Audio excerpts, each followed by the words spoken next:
Katina, Gordon's wearables might be intelligent, but they don't tell on you yet. What worries you about wearables? Which ones do you worry about?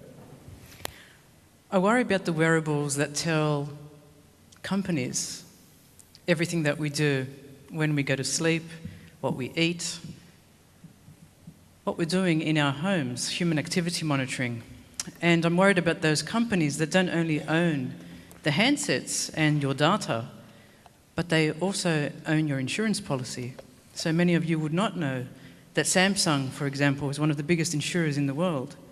So where we're busy buying and purchasing products and sharing our data on the cloud, those companies are also busy sharing personal information to do with your health, your travel patterns, and much more.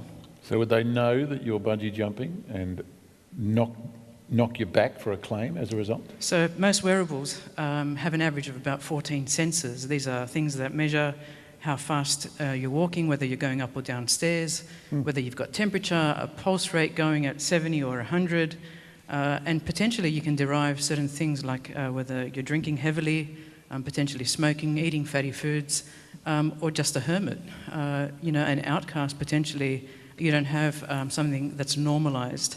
My biggest fear is that this data that you think you own, these devices that you think you own, actually are not owned by you. They're owned by the provider. Anyone who owns a pacemaker, the data on that pacemaker is not owned by the recipient of the pacemaker. The data is owned by the manufacturer. So if you want your data from your own pacemaker, you can't access that. There are no programs to share your pacemaker information. Google Glass, when it came out, was selling its device for $1,500 to explorers. There was a right to shut down that device remotely in the policy. How many explorers knew that when they paid up $1,500? So do you own your own data? Do you own your own implant? Do you own what? Your personal information? And I think when these devices are not just monitoring metrics, physiological characteristics and traits and behaviors in your body, and they're actually figuring out what you're thinking in your mind, that is when we are trespassing the personal bodily space.